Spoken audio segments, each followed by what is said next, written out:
السلام علیکم دوستو، کیسے ہیں آپ سب؟ امید کرتا ہوں آپ سب خیریت سے ہوں گے، خوشحال ہوں گے۔ میں ہوں عثمان نشاد اور آپ دیکھ رہے ہیں عثمان نشاد آفیشیل۔ آج پھر آپ کی خدمت میں بہت ہی پیاری سی ویڈیو لے کے حاضر ہوا ہوں۔ امید کرتا ہوں کہ آپ کو پسند آئے گی، اور جو لوگ ہمارے چینل پر نئے آئے ہیں پلیز ہمارے چینل کو سبسکرائب کریں تاکہ ہم آپ کے لیے ایسے ہی اچھی اور اسلامی ویڈیو لے کے حاضر ہوتے رہیں۔ تو چلیے چلتے ہیں ویڈیو کی طرف۔ بسم اللہ الرحمن الرحیم۔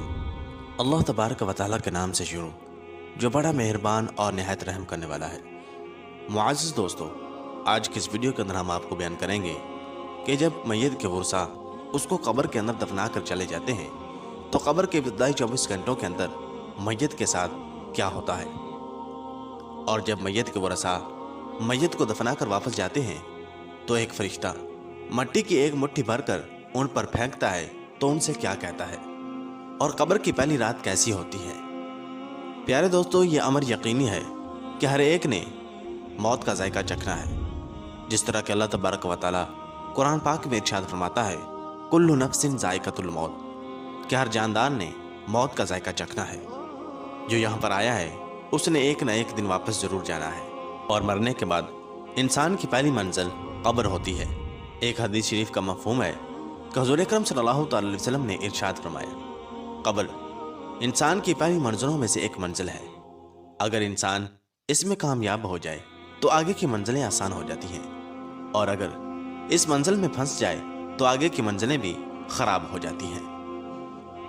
اور ایک حدیث شریف میں آتا ہے جس کا مفہوم کچھ اس طرح ہے کہ حضور نبی کریم صلی اللہ تعالی علیہ وسلم نے ارشاد فرمایا کہ اللہ تبارک و تعالیٰ کی طرف سے قبروں پر ایک فرشتہ معین ہے۔ جب میت کو دفن کیا جاتا ہے تو وہ اس کی قبر کی مٹی ہموار کرتا ہے، اور لوگ واپس جانے کے لیے مڑتے ہیں تو قبر سے ایک مٹھی پر مٹی لے کر لوگوں پر پھینکتا ہے اور کہتا ہے اپنی دنیا کی طرف واپس چلے جاؤ اور اپنے مرنے والے کو بھول جاؤ۔ پیارے دوستو، حضرت علی رضی اللہ تعالیٰ عنہ نے ارشاد فرمایا کہ میں نے نبی کریم صلی اللہ تعالی علیہ وسلم کو یہ فرماتے ہوئے سنا کہ انسان کی مشکل ترین رات قبر کی پہلی رات ہوتی ہے، کیونکہ جب اس کے دوست، احباب، رشتہ دار، اولاد اور اس کو دفنانے والے اس کو دفنا کر چلے جاتے ہیں تو وہ انسان روتا رہتا ہے۔ ہر ایک دوست کے پاس آتا ہے، اسے روکنے کی کوشش کرتا ہے کہ مجھے چھوڑ کر نہ جاؤ، لیکن افسوس کہ اس کی آواز کوئی نہیں سنتا۔ تو اب وہاں پر قبرستان میں ہر کوئی اکیلا رہ جاتا ہے۔ تب ہمارا سامنا ان فرشتوں سے ہوتا ہے جو ہمارے اعمال ہوتے ہیں۔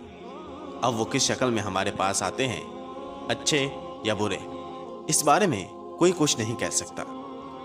تب وہ ہم سے اس دنیا میں گزاری ہوئی زندگی کے متعلق سوال کریں گے، جن سوالوں کے جواب ہماری اس زندگی میں موجود ہیں جب تک ہم سانس لے رہے ہیں۔ اور ایک حدیث شریف میں آتا ہے جس کا مفہوم کچھ اس طرح ہے کہ رسول اکرم صلی اللہ تعالی علیہ وسلم نے ارشاد فرمایا کہ تم قبرستان جایا کرو، کیونکہ قبرستان موت کو یاد دلاتا ہے، اس سے عبرت حاصل ہوتی ہے۔